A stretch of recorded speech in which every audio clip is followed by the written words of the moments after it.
질의응답 시간이 돌아왔는데요. 아무래도 오늘 주제가 우리 삶과 직결된 주제이다 보니까 굉장히 많은 질문들이 쏟아질 것만 같습니다. 연사분 준비되셨나요? 네, 준비되었습니다. 네, 그럼 시작해 보도록 하겠습니다. 우선 질문을 조금씩 받기 전에 먼저 어떻게 이 책을 쓰시게 되었는지 그 계기가 좀 궁금한데요. 먼저 말씀 좀 해주시겠어요? 사실은 굉장히 단순한 계기였어요. 다른 책 때문에 출판사 분들과 미팅을 하고 있었는데 얘기를 하다가 이 유사과학과 관련된 얘기들이 나왔어요. 그래서 얘기하면서 이런 것들이 있지 않을까 하고 얘기하다가 그러면 한번 써보시겠냐. 그래서 처음에는 되게 쉬울 것 같아서 가볍게 쓸 수 있겠다라는 생각에서 시작을 했는데 자료를 찾다 보니까 여러 가지 이제 사회적 문제와 결부된 게 있어서 사실은 조금 더 깊이 있는 주제를 쓰게끔 된 거죠. 사회적 문제와 결부되어 있어서 쓰기에 좀 주저되지는 않으셨는지. 오히려 그렇지 않았습니다. 아, 예, 자료를 준비하는 과정이 조금 더 힘들었을 뿐이지 어차피 글을 쓰는 사람이야 그런 내용을 담는 게 당연히 필요하다면 해야죠. 네, 그런 용기 있는 시작 때문에 저희가 이런 좋은 시간을 가질 수 있게 된 것 같습니다. 네, 그러면 이제 질문으로 본격적으로 들어가 보도록 하겠습니다. 유튜브를 통해서 질문을 주셨는데요. 흥구리 님이십니다. 질문은 인종 관련 설명 중에서 남미 원주민, 에스키모 원주민, 그리고 한국인이 어떻게 비슷한지 조금 더 구체적으로 설명을 해달라고 했는데요. 아, 네. 그러니까 남미의 원주민이라고 얘기를 하자면은 사실은 이제 그거는 역사적인 과정을 봐도 이제 분명히 보이는데요. 그러니까 지금 우리나라 사람들의 이제 인종적 구성이나 민족적 구성을 보면은 이 남쪽에서 올라온 사람들하고 북쪽에서 내려온 사람들이 섞여 있어요. 근데 이 북쪽에서 내려온 사람들의 원류가 시베리아 원주민들입니다. 근데 이 시베리아 원주민들의 일부는 몽고로 가서 몽고인이 되고 일부는 우리나라 북쪽, 즉 고구려 쪽에 정착을 하게 되고요. 그리고 그 중에 일부가 알래스카를 거쳐서 북아메리카로 넘어가는 거죠. 그리고 북아메리카에 넘어간 사람 중에 일부가 다시 중남미로 넘어가게 된 거거든요. 그러다 보니까 이 유전적 구성이 이렇게 같이 가게 됩니다. 그런데 원래 시베리아에 살았던 시베리아 원주민들은 거의 대부분 지금 사라졌고 그 중에 아주 일부만이 이제 시베리아 원주민 집단이 이제 유목 생활을 하는 걸로 남아 있는데요. 그래서 사실은 이분들 소수 몇천 명 안 되는 분들 빼고 나면은 몽고와 우리나라가 아메리카에 사는 모든 원주민들과 가장 가까운 사람들이 되는 거죠. 그래서 아까 강연 중에 인종이라는 건 없다는 게 굉장히 사실 좀 굉장히 와닿았었는데요. 아니, 강연을 듣다 보면 유사과학이라는 종류가 워낙 많다 보니까 정말 다양한 분야의 지식을 두루 가지셔야 이거를 해결할 수 있겠다라는 생각이 들더라고요. 그래서 얘기를 들으면서 연사님 원래 전공이 어떻게 되시는지도 궁금하더라고요. 이렇게 많은 부분에 대한 또 지식도 성립을 하셔야 되고, 네. 전공은 물리학 쪽이었죠. 아, 네. 그 전혀 지금 얘기하는 것들과는 크게 상관이 없고요. 오히려 저는 이제 사회에 나와서 아이들 가르치고 이러면서 이제 좀 과학을 한 분야만 하는 게 아니라 전반적으로 좀 다 다루는 그런 사람이 되고 싶다는 생각이 첫 번째 있었고 두 번째는 과학사에 대한 관심들이 좀 많이 있어요. 그래서 제가 쓴 책도 이제 재작년까지는 진화론 관련된 책들이 좀 많았다면은 작년부터는 과학사와 관련된 또는 과학적 방법론과 관련된 이런 쪽의 책들을 많이 쓰고 있는데 그런 쪽을 하다 보니까 아무래도 과학 전반에 대해서 좀 두루두루 살피는 공부들을 할 수 있게 됐습니다. 네, 사실 과학을 전공하지 않는, 저는 사실 과학 전공자는 아닌데요. 네. 전공을 하지 않는 사람들 입장에서는 과학적 지식도 중요하지만 사실은 과학이 우리 삶에 어떻게 연결되는지 그리고 그 삶의 태도나 이런 과학에 스며든 그런 철학적 이슈 이런 것들을 조금 더 관심을 갖기 마련인데 그런 부분에 대해서 좀 잘 알고 계신다고 하니까 조금 더 많은 궁금증과 흥미가 생기는 것 같습니다. 네. 네, 그러는 사이에 또 다음 질문으로 넘어가 보려고 하는데요. 이번 질문도 유튜브에서 나왔습니다. 가나님께서 주신 질문입니다. 침팬지 유전자 풀이 인간보다 넓다고 하셨는데 얼마나 넓은지, 3km 반경 내에 침팬지들이 선정된 이유는 또 무엇인지 궁금하다고 하셨어요. 3km라고 말씀드린 거는 그만큼 가까운 침팬지들조차도 유전자 풀이 넓다라는 얘기를 한 거고요. 침팬지 유전자 풀이 넓은 이유는 그러니까 침팬지랑 사람이랑 서로 갈려진 게 지금으로부터 한 700만 년 정도 전이라고 이제 보통 얘기를 하는데 그 뒤로 아프리카 전역에서 최소한 수십만 마리 이상이 계속 살고 있었어요. 그리고 이들이 각자 작은 집단을 이루면서 자기 주변에서만 살았기 때문에 시간이 지나면서 그만큼 유전자들이 서로 달라진 거죠. 그런데 앞서 말씀드린 것처럼 인간은 불과 한 10만 년도 되기 전에 거의 다 죽을 뻔하다가 살아남은 거죠. 그래서 다른 동물, 침팬지하고만 저는 비교를 했는데 다른 동물들도 대부분 다 인간보다 유전자 풀이 굉장히 넓습니다. 유전자 풀이 좁은 대표적인 동물이 우리 인간, 그 다음에 아프리카에 사는 치타, 그 다음에 세 번째가 고래인데요. 셋 다 좁은 이유가 멸종 직전까지 갔었기 때문에. 그래서 선조들이 얼마 없었는데 그 얼마 없었던 게 불과 얼마 전이었어요. 그러니까 아주 오래 전이면 몇백만 년 전이면 그 사이에 유전자가 많이 바뀌었겠죠. 여러 집단들 사이에서. 근데 불과 얼마 안 된 거거든요. 고래 같은 경우에는 사실은 이제 인간에 의해서 거의 멸종될 뻔하다가 지금 개체수가 늘어난 건데, 그러니까 불과 한 1, 200년밖에 안 됐어요. 지금처럼 늘어난 게. 그 사이에 거의 대부분 죽었고, 그러다 보니까 좁은 거다라고 말씀을 드릴 수 있습니다. 인간을 생각하면 굉장히 우리 역사가 굉장히 긴 것 같은데 이렇게 비교를 하면 굉장히 짧은 역사라고 하시니까 예. 또 다르게 와닿는 것 같습니다. 그 짧은 역사임에도 불구하고 전 세계에 지금 인류가 퍼졌잖아요. 네. 그 짧은 순간에. 그러다 보니까 우리가 유전자 풀이 좁을 수밖에 없다고 네. 말씀을 주시는 것 같습니다. 네, 조금 더 다른 이야기인데요. 이번 질문은 유튜브 정동훈 동구리님께서 주셨습니다. 유사과학에 속지 않는 작가님만의 방법은 무엇인지, 그리고 합리적으로 의심을 해야 된다고 말씀을 주셨는데 정확히 그게 무엇인지 조금 더 설명을 요청하셨어요. 그러니까 모두가 저처럼 할 수는 없겠지만요. 제가 이제 책을 쓸 때 보통 이제 쓰는 방법인데요. 책을 쓰다가 이제 저도 여러 군데서 자료를 이제 찾아보고 책을 쓰는데 가령 그러다가 제가 작년에 기후 위기와 관련된 책을 썼었어요. 그걸 쓰면서 여러 자료를 보다가 기후 위기 관련된 내용 중에 뭐가 있냐면은 그러니까 물 발자국 얘기, 탄소 발자국 얘기가 있어요. 그러니까 탄소를 얼마나 사용한 거냐 이 상품이 이 얘기가 있는데 이것과 관련돼서 이제 우리나라 사람들이 주로 쓰는 어떤 상품의 탄소 발자국을 살펴보려고 쭉 찾아봤다 이거죠. 그러다가 어떤 홈페이지에 들어가서 봤더니 이 상품이 탄소 배출량이 뭐 100이다 이렇게 나왔다 이거죠. 그냥 아주 신뢰할 수 없는 그냥 아무런 사이트가 아니라 어떤 이제 시민 단체 사이트라에서 나온 자료예요. 하지만 저 같은 경우에는 특히나 책에다 쓸 것이기 때문에 그것이 이제 한 번 더 확인했던 게 뭐냐면 그 시민단체가 직접 조사한 자료인지 아니면 다른 데서 조사한 것을 인용한 자료인지를 먼저 확인해 본 거죠. 그런데 봤더니 그것에 대한 명기가 없더라고요. 그러면 일단 저 같은 경우에는 책에다 쓸 수가 없어요. 그 내용은. 그래서 다시 그것과 관련된 다른 쪽을 쭉 살펴보고 했는데 그 연도에 관계된 자료는 결국은 쓰지를 못했고 정확한 자료를 찾을 수가 없었고 조금 전에 얘기지만 2019년에 나오는 책인데 2017년, 18년 거를 다루고 싶었죠.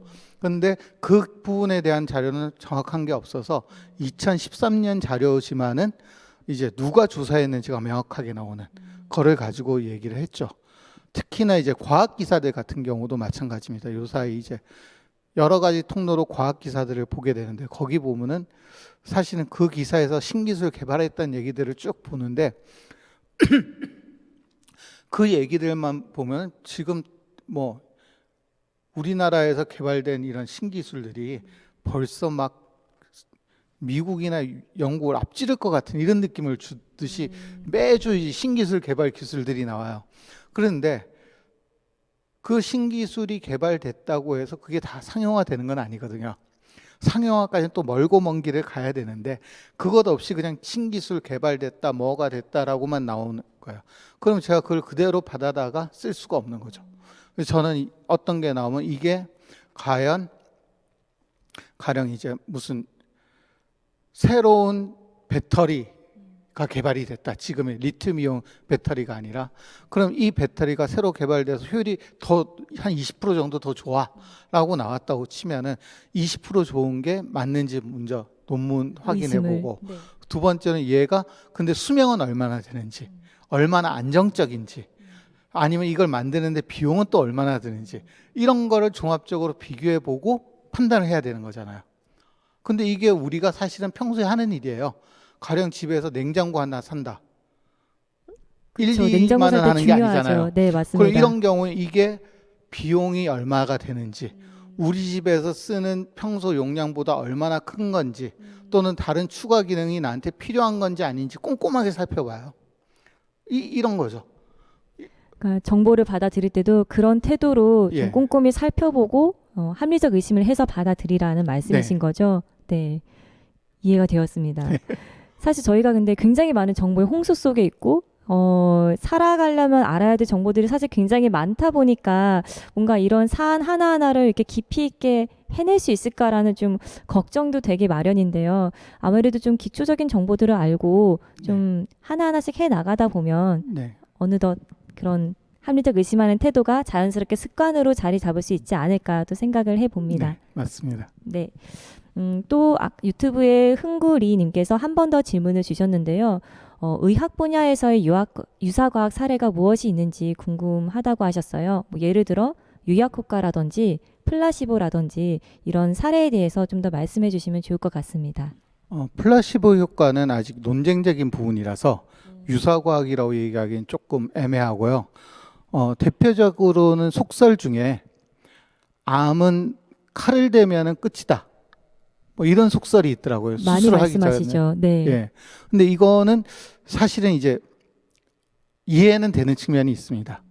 왜냐하면 대부분의 우리가 걸리는 다양한 질환들이 일단은 의사가 진료를 해서 초기면은 약을 먹는다든지 아니면 생활 습관을 바꾸는 것을 통해서 고칠 것을 요구를 하고 가령 우리가 허리가 삐끗했어. 그럼 처음부터 수술하지 않잖아요. 이런 물리 치료도 하고 초기 단계라면은 그다음에 뭐 약도 먹고 그다음에 뭐 여기에다 뭐 파스도 바르고 이러다가 그렇게 해서도 도저히 안 낫는 경우 수술하고 이런데 암은 사실은 정반대거든요.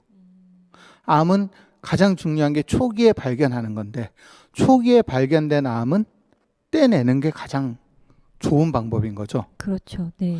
그래서 수술을 하고 그 다음에 수술 후에 혹시나 암세포가 남아있는 것을 우려해서 그 항암 치료라든가 향후 여러 가지 다양한 방법들을 쓰는 겁니다.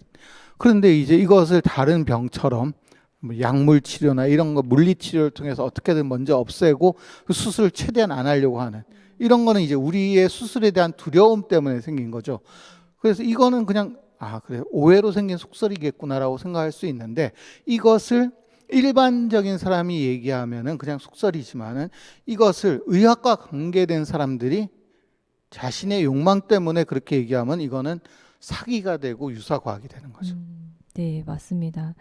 또 이제 왠지 수술해서 몸에 칼을 대면 그 부위는 치료할 수 있지만 다른 부위에선 조금 더 뭐 부작용이 있는 거 아니야? 이런 오해들을 좀 하시는 경우가 있는데 네. 기본적으로 이게 좀 의술, 의료계, 의료 연구에 대한 좀 신뢰가 아무래도 좀 낮은 게 아닌가라는 생각도 들기는 네. 합니다.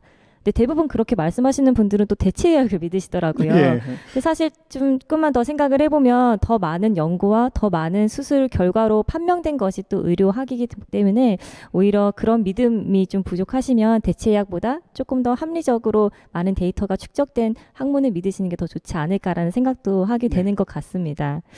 네. 또 네이버에서 질문을 주셨는데요. 도플러 효과님께서 질문을 주셨습니다. 과학계에서 유사 과학에 대해 이루어졌던 자정작용 사례가 있었는지에 대한 질문인데요.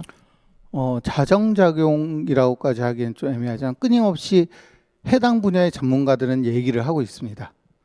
가령 이제 예전에 나왔던 것들 중에 혈액형 관련된 것들, 그렇죠. 네. 그것에 대해서도 혈액형에 대해서도 끊임없이 이제 그쪽 관련된 전문가들은 얘기를 하고 있고, 그래서 지금 혈액형은 그나마 그래도 그냥 유치하지만 그냥 흥미 위주로 하는 이런 것이다라고 나오고 있는데요. 뭐 비슷한 얘기들이 많이 있죠.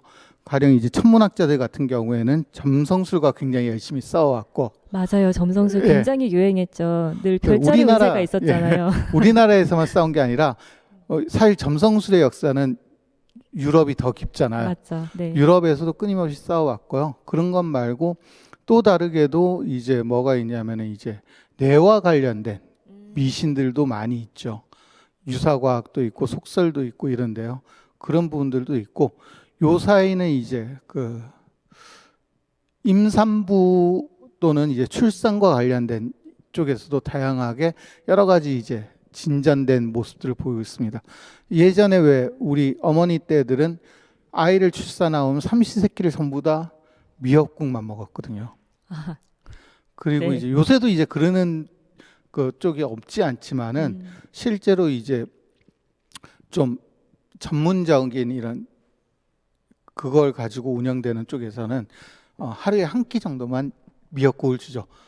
그리고 사실은 세계 의료보건기구에서도 미역국에 있는 가장 중요한 요소 요오드 때문이거든요. 미역국을 먹으면 좋다고 얘기하는 게. 근데 그것이 섭취 권장량이 한 끼면 충분하고 더 이상 먹으면 사실은 몸에 더 안 좋거든요. 그렇죠. 적정량을 먹는 예. 것이 중요한데 좋다고 계속 삼시세끼를 먹는 것보다는 그렇죠. 예. 네. 아, 네. 그래서 네. 그 다음 질문으로 또 바로 넘어가 보겠습니다. 좀 재미있는 질문이 올라왔는데요. 유튜브에서 캔디스 엉뚱 발랄님께서 질문을 주셨습니다. 작가님의 이제 다음 행로 벌써 궁금해하는 독자들이 생겼습니다. 작가님의 과학 철학에 대한 책이 언제쯤 나오는지 벌써 물어보는데요. 사실은 작년 가을에 나왔습니다. 아, 정말요? 예. 네. 웰컴 투 사이언스 월드라고 나왔는데 과학적 방법론이란 무엇인가? 아, 네. 그리고 과학적 방법론이 역사적으로 어떻게 만들어져 왔는가? 그리고 이 과학적 방법론과 과학적 방법들이 이 역사 속에서 다른 여타 분야에 어떠한 영향들을 끼치고 주고받았는가에 관련된 얘기인데 제 얘기만 들어도 아시다시피 이런 식의 책이 잘 안 팔리더라고요. 그래도 과학이 이제 앞으로 우리 사회를 더 주도해 나갈 예. 사실 학문이 되어가고 있는데 사실 이런 과학적 반복론이 어떻게 시작됐고 우리 사회에 어떤 식으로 연결을 맺어 왔는지에 대해서는 듣다 보니까 좀 궁금증이 많이 생기는데요. 그런데 저도 나름대로 열심히 썼는데 어쨌건 작년 가을에 웰컴 투 사이언스 월드라는 게 나왔고요. 그다음에 올해는 그쪽과 관련해 과학사와 관련돼서 과학사에서 이제 논쟁에 대한 것들을 모아서 책을 내려고 준비를 했고 한두 달 정도면 나오지 않을까 싶긴 합니다. 근데 이제 매년 이렇게 책을 내실 수 있는 정말 능력자 연사님이신 것 같습니다. 네. 과학 철학 책이 궁금하신 분들은 작년에 발간됐다고 하니까 찾아보시면 좋을 것 같아요. 사이언스, 웰컴 투 웰컴 사이언스 투 사이언스라는 책 제목이고요. 월드까지 예. 붙여요. 웰컴 투 사이언스 월드. 네, 이렇게 되니까 찾아보시면 좋겠고요. 또 올해 나오는 책도 또 기대가 많이 되고 있습니다. 네. 네, 감사합니다. 네. 그러면 바로 또 이어서 그 다음 질문에 대해서 들어보겠습니다. 아무래도 질문들이 많이 올라오고 있는데요. 이번엔 또 유튜브 동그리님께서 질문을 주셨습니다. 황금비에 대한 질문입니다. 황금비가 개인이 느끼는 건지 아니면 공통적으로 많은 사람들이 만족하는 비율인 건지에 대한 질문입니다. 책에 황금비에 대한 내용이 있어서 질문을 주신 것 같아요. 황금비 같은 경우는 그렇습니다. 가장 대표적으로 황금비에 대한 얘기가 나오는 게 파르데논 신전인데요. 근데 파르데논 신전의 황금비는 사실은 뭐랄까요? 꿰다 맞춘 것이다라고 볼 수 있을까요? 그 사람들이 그때 생각을 해서 계산을 해서 맞춰왔다는 말씀이신가요? 그런 거라기보다는 가령 이제 여기 그림을 하나 가지고 예를 드는 게 나을 건데요. 가령 제가 존경하는 김승섭 교수님의 책 아픔이 길이 되려면이 있는데 네. 이것에서 황금비를 찾아봐라 라고 얘기하면은 이 길이는 황금비가 아니에요. 그러면 그 다음에 뭘 찾아보면 요걸 찾아봐요. 요것도 아니야. 그럼 요걸 한번 찾아봐요. 그 다음에 요거를 찾아봐요. 또는 여기 사진만 요렇게 찾아봐요. 이렇게 하다 보면 황금비와 비슷한 게 하나 나오게 된다는 거죠. 그렇죠. 모든 비율을 찾다 보면 그중에 황금비 있을 수 있는 거죠. 예. 네. 근데 실제로 이 책 판형은 황금비 판형은 아니거든요. 전체 판형은. 바로 이런 식으로 흔히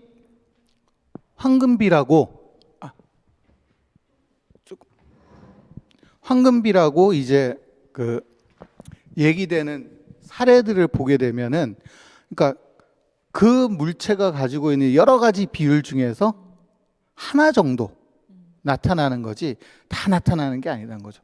그리고 우리가 가령 이제 미술 작품 중에서 예를 들자면은 황금비니까 주로 미술 작품을 얘기를 해야 되는데 하는 게 좋을 것 같은데 미켈란젤로의 최후의 만찬 화폭의 크기가 황금비일까요?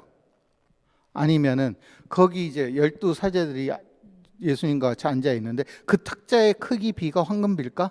아니면 거기 서 있는 사람의 신장비가 황금비일까? 이렇게 하다 보면 그중에 황금비인 거는 몇 개가 없어요.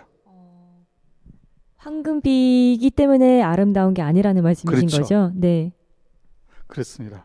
그러면 황금비도 아름다울 수는 있지만은 네. 황금비만이 아름다운 건 아니기 때문에 아, 아름다움의 대표를 황금비로 몰아가는 거는 문제가 된다는 얘기죠.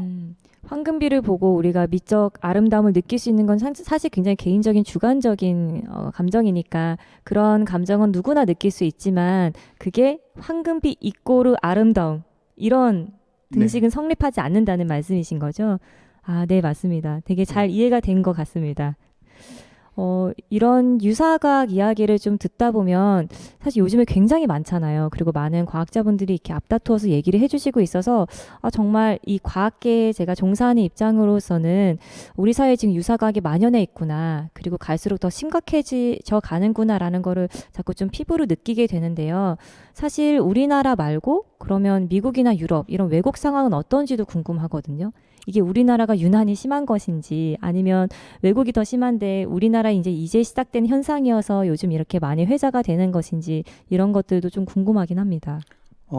제가 생각하기에는 유사과학이 많아진 건 아니고요. 오히려 유사과학에 대한 관심이 많아진 거라고 생각해서 저는 고무적인 현상이라고 생각을 합니다. 아, 네. 예, 그리고 외국의 경우도 마찬가지죠. 쉽게 제가 지금 그 통계는 정확하게 기억이 나지 않는데 미국 같은 경우에 진화론 대신에 창조론이 맞다고 생각하는 사람의 비율이 우리나라보다 훨씬 높거든요. 한 대여섯 배 이상 높은 걸로 알고 있는데 이런 부분이라든가 아니면 백신 반대 운동 같은 것도 마찬가지였고 뭐 이런 식으로 각각의 이제 문화적 전통이 다르다 보니까 서로 통하는 이제 유사과학이 다른 거죠. 미국에서 별자리를 믿고 우리나라에서 혈액형을 믿듯이 네, 다른 문화의 유사과학이 있다는 거죠. 예. 네네. 그렇습니다. 아, 네. 그러면 외국도 이렇게 과학자분들 중심으로 자정작용들이 많이 일어나고 있는 건가요? 네, 그렇습니다. 대표적인 게 이제 여기 책을 좀 소개해도 되겠죠? 우리나라엔 스캡틱 코리아라고 해서 네네. 아까 제가 과학적 회의주의 할 때 스캡티시즘 얘기를 했는데 스캡틱 코리아가 있는데 이것의 원래가 이제 미국에서 나오고 있는 스캡틱이라는 잡지입니다. 그래서 이런 잡지들을 통해서도 굉장히 많이 사람들이 이제 얘기를 하고 유사과학의 문제점도 얘기를 하고 이러고 있죠. 네, 그렇군요. 좀 이런 이야기들이 조금 더 많은 사람들에게 알려져서 모두가 조금 합리적, 과학적 태도를 가지면서 살아가는 좀 그런 사회가 되면은 조금 더 좋을 것 같다는 생각이 듭니다. 네, 그럼 오늘 강연과 질의응답 시간 여기에서 마치고자 합니다. 네, 강연 들어주신 모든 분들 감사드리고 여기 나와주신 연사님도 감사합니다. 네, 감사합니다. 감사합니다. 네, 그리고 저희 선을 넘는 과학자들 강연은 다음에 또 이어집니다. 바로 다음 강연은 다음 주에 있는데요. 다음 주 목요일 저녁 7시에 똑같이 이 자리에서 열립니다. 다음 주 책은 송민령 박사님의 송민령의 뇌과학 연구소라는 책을 가지고 강연이 진행이 됩니다. 송민령 박사님은 요즘 정말 떠오르는 핫한 뇌공학자이시죠? 네. 굉장히 설명을 잘 해주십니다. 모르는 사람도 잘 이해할 수 있게끔요. 그래서 송민령 박사님 강연 들으시고 송민령 박사님의 뇌과학 세계에 모두 빠져드시면 좋겠습니다. 그러면 다음 주에도 저는 이 자리로 다시 돌아올 예정이니 여러분들도 다시 이 자리로 돌아와 주시면 감사하겠습니다. 이제까지 들어주셔서 감사합니다. 연구자의 성장을 돕고 학술 교류의 장을 마련하여 지식을 확장시키는 것. 과학문화 확산을 통해 과학과 세상을 연결하고 과학의 영역을 확장하여 인류를 위한 사회적 책임을 다하는 것. 바로 아태이론 물리센터가 하는 일입니다. 인류의 미래를 위한 연구. 아시아 태평양 이론 물리센터.